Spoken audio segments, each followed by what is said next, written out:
As we've spoken before, MJF contract up in 2024. The big report right now is that, his contract is up then. He's not happy with the amount of money he's making. And I guess this started with the whole Ariel Helwani thing when he did that interview. And he didn't get permission from AEW first. We just talked about the whole, PR process with them. That's just kind of how it is over there as far as you need to run everything. But it makes sense for any company really, but they're very strict with certain stuff. So I can attest that. I can see why that would make sense. So him doing that without their permission, I could see why that would bother them. I guess that was really the catalyst for all his frustration, because now he's not happy with the amount of money he's making. He was signed under a certain deal when he was basically a nobody back in 2019. He's become a much bigger star. He's the best part of Dynamite. He's literally carrying the show every single week. I was not a Dynamite fan last night. Wasn't a fan of the show. He was the best thing on the entire episode. Him and Wardlow, their feud has been great. That being said, he's worth a lot more now than he was 3 years ago. He wants more money. Tony Khan reportedly offered him a new deal, but said, "Hey, listen, if you stick around, if you want more money, you got to stick around and re-sign for another 3 years or 5 years." MJF apparently said no because he wants his free agency in 2022, which, you can't complain about the money thing if you still want to test the waters or 2024. I'm sorry, 2024. And still maybe check out WWE. And at this point, I guess the belief is that he might go to WWE. So, again, I talked a little bit about this already on Hashtag on Wednesday. I'm curious what your thoughts are on the situation. Yeah, I think this is more of a contract negotiation, more of a sports contract. I know the Khans aren't the greatest at this either with the football world, but, seemingly MJF came in the company, like you said, very unknown, basically right off MLW TV. I could only imagine how low his deal is. Now he's basically, since he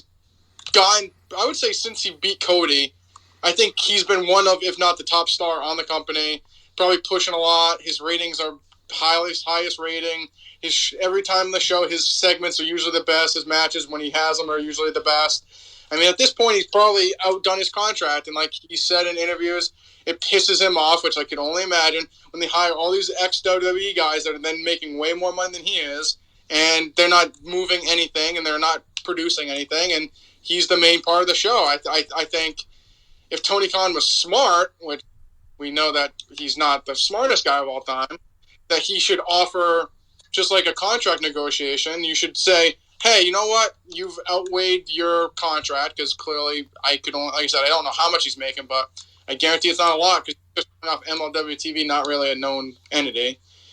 You know what? We'll give you more money for now and sweeten the pot, and then maybe he'll leave when he's free agent, but at least if you sweeten the pot now and show more commitment, maybe he'll give you a benefit of the doubt when it came to the negotiations. It doesn't seem like that's what they did. They just want him to sign for more money, but then they're going to extend him, which, just like any kind of negotiations in the sport world, maybe we'll give you some more now, but maybe he's taking a lesser deal, which when he comes to free agency, he knows that WWE will offer him a lot of money too, so then they can then bid each other against each other. So, I think realistically, if they should have seen once he became a star that they should maybe rip up that contract he had at that time, offer him way more money, because like you said, seemingly week by week, month by month, year over year, he's the most enjoyable part of the show.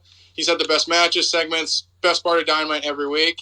You would think that they might want to, sweeten the pot. Like I said, they're bringing all these WWE guys. I like Malachi Black in them, but I don't think they can even, like MJF said, hold his jock. He's consistently the best every week. So, I would have given him more money once it started to seem like he was a bigger deal in the company, but seemingly they're hiring all these ex-WWE guys, and I can see why it doesn't sit well with them. Yeah, it goes back to the Cody thing, too. Seemingly, he didn't ever confirm this, because why would he? But I think part of the reason was he just wasn't being offered what he felt he was worth. And then he went to WWE, probably got a much sweeter deal from them, and he signed, and now he's been his star lately. That might not be the case in 6 months from now, but so far it is. I don't think they're going to offer MJF the world right now, because like you said, they're giving, I'm sure Malachi Black, Miro, all those other people are being paid way more than he is, because they were coming off WWE deals and getting that WWE money. They're not getting MLW money, you know what I mean? So, I don't know, I just feel like they probably should have figured this out in 2020, because even at that point, dude, he was still a big deal even then. Like you said that, he's been not a main eventer, but on the cusp of main eventing for years now. He faced Moxley in the main event of that All Out pay-per-view in 2020 for the world title. He faced Cody Rhodes and beat him at that Revolution pay-per-view. Why weren't they figuring this shit out then as opposed to waiting until specifically on his end. Why is he waiting until 2022 when his deal is up in 2 years? I mean, I just feel like the whole pay him more in the meantime to sweeten the pot. Do you think that sets a precedent, though, with other people where, like, all right, what if he's getting a pay raise, then I should get a pay raise too, and then it just becomes an issue with everyone else on the roster?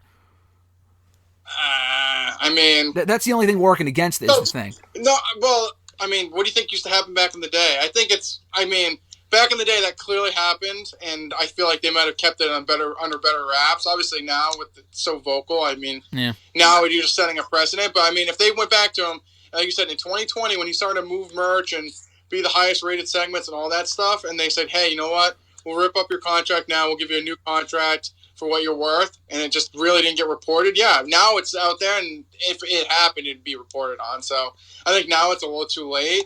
But, I mean, I think they should have, when the numbers were starting to come out that he was a big deal, they should have probably done that.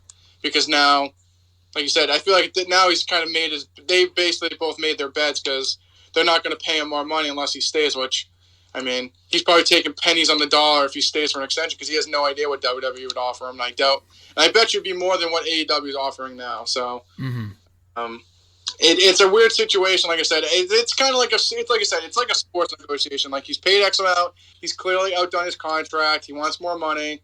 And like I said, and it's not like it's like him just saying I'm the best thing. Like, it's proven that he's probably moving a lot of merch, highest segments on the show, yada yada yada. So clearly, he should be getting paid more. I mean, I think he has way more leverage, and he has more leverage than Sasha and Naomi have combined times 20. So, I mean, I think they've made their beds, though, so we'll see what happens. But I will say, if it was 2023, I think it'd be more exciting. 2024, we have 2 more years of this shit. That's one that I'm kind of excited by. Yeah, that's what I was going to say. I mean, anything can change between now and then. The belief, like I said, is that he might be headed to WWE when his contract is up. Anything can change. They're bound to smooth things over before then. They're bound to work something out.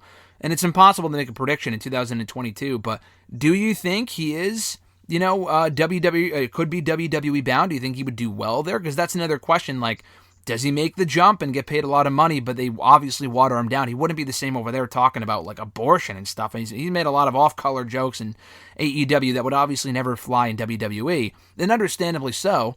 But as others have said, I think it's worth the risk. If Cody's still a big star by 2024, why wouldn't he give that a shot? My mentality with anything has always been, even if there's a chance that might not go right, he may look like an idiot for going over to WWE when the creative isn't the best, but at least you can say you tried it, he did it didn't work out. I mean, I wouldn't sign a 10-year deal with them, but if he can work out an 18-month out clause or something, or a 2-year deal or a 3-year deal, then I don't see why you wouldn't do that. And at least to give it a shot. If it doesn't work out, he's young enough to where he can always go off and do something else. Yeah, I mean, I think I've said that pretty much with all the people coming out. Even with Adam Cole, it's like, honestly, it's just maybe a year deal worth a shot. Why not? Especially, I think MJF's a different case. I mean, I think he's going to get top money. So I think if for him, why wouldn't you? I mean, at that point, we might not have a Roman Reigns around. At that time, Bobby Lashley might be slowing down. So, yeah, there is room at the upper card for someone like him to kind of just be thrusted right into it. And like I said, even with Cody, I mean, Cody's going to be 2 years older at that time as well. So, I mean, it could be that WWE, like you said, he could have fucking favor nations clause at that point with what the roster's going to look at that point. So, who knows?